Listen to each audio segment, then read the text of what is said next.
এই পৃথিবীতে যার মা বেঁচে থাকে না তার মতো অসহায় বোধহয় আর কেউ নাই। প্রত্যেকটা মানুষের কাছে আবদার করতে গেলে আপনাকে 2-5 বার ভাবতেই হবে, কিন্তু মা এমন একটা জিনিস, তার কাছে আবদার করতে গেলে আপনাকে একটাবার চিন্তা করতে হবে না যে মা রাগ করবে। হ্যালো এভরিওয়ান, আসসালামু আলাইকুম। কেমন আছেন সবাই? অনেকদিন ধরেই আম্মুর হাতের হাঁসের মাংস আর বাসায় পাতানো দই খাওয়া হয়নি। আম্মুকে যখন ফোনে বললাম, আম্মু বলল কালকেই চলে। সকাল থেকেই আমরা গোসল টোসল করে রেডি হচ্ছি, তখনই আসলো ঝুম বৃষ্টি। বৃষ্টি দেখে আমার তো মনটা খারাপ হয়ে গেল যে বৃষ্টি থামবে নাকি যাওয়া হবে নাকি। আকাশের অবস্থা দেখলে হাসবো নাকি কানবো কিছুই বুঝতে পারি না। ওদিকে আমার আম্মু ডিম পাড়া হাঁসটাই জবাই করে দিছে, না গেলে পিঠের তো আর ছাল থাকবে না। আমার বাসা থেকে আমার মায়ের বাসা খুব বেশি দূরে না, এই ধরেন 7 থেকে 8 কিলো দূর। চিন্তা করেন তো, যাদের মা নাই তাদেরকে আবদার করার কোনো জায়গা আছে? নিজের হাতে এত রান্না করে খাই, তারপরেও কেন জানি না মায়ের হাতের রান্নাটাই অনেক বেশি মিস করি। আমার ছোটবেলা থেকেই আমার আব্বু অনেক অসুস্থ।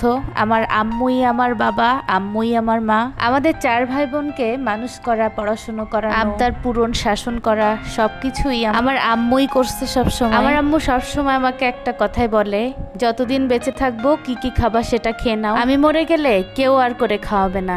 এ কথাটাই সত্যি। কিছুক্ষণ অপেক্ষার পর বৃষ্টি থামলো।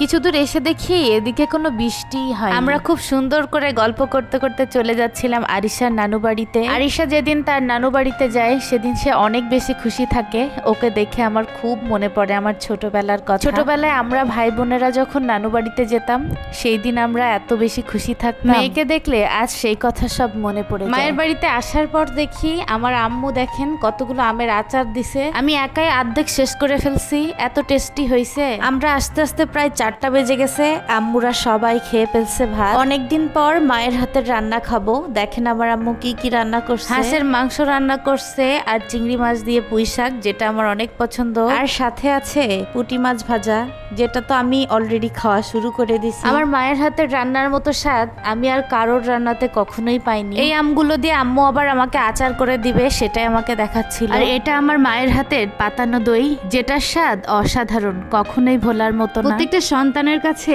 তার মা হয়তো পৃথিবীর শ্রেষ্ঠ রাঁধুনি। এসব কথা ভাবলেই প্রবাসীদের জন্য অনেক বেশি কষ্ট লাগে। তারা কত বছর মায়ের হাতের রান্না খায় না। পৃথিবীর সমস্ত বাবুর্চি, শেফ, হোটেল, রেস্টুরেন্ট সব কিছুকে হার মানাই মায়ের হাতের রান্না। আপনাদের ভাইয়াও কিন্তু অনেক মজা করে খাচ্ছিল। আমার মায়ের হাতের হাঁসের মাংস রান্না অসাধারণ হয়। যদি আপনাদেরকে একটু খাওয়াইতে পারতাম তাহলে আমার মনটা একটু শান্ত হতো আর বুঝতে পারতেন কত বেশি মজা হয়। গ্যাস, কারেন্টের চুলা সবকিছুর থেকে চুলার রান্না মনে হয় একটু বেশি মজা হয়, তাই না? যেটা আমরা শহরের মানুষরা অনেক বেশি মিস করি। খাওয়া শেষ হতে না হতেই চলে আসলো আবার বৃষ্টি। বর্ষাকালে এই এক ঝামেলা। যদিও এখনো বর্ষাকাল পড়েনি, তারপরেও ফিসফিসে বৃষ্টি শুরু হয়েছে চারিদিকে। আমি গ্রামেই বড় হয়েছি, আমি গ্রামেরই মেয়ে, তাই গ্রামকে অনেক বেশি ভালোবাসি। চারিদিকে সবুজ গাছপালা আমাকে খুব বেশি টানে। একটু পরপর বৃষ্টি হচ্ছে, কিন্তু যেই বৃষ্টি থামছে সেই আমরা বেরিয়ে পড়ছি একটু ঘুরতে। কখনো কি বৃষ্টির পর বাইরে বেরিয়েছেন?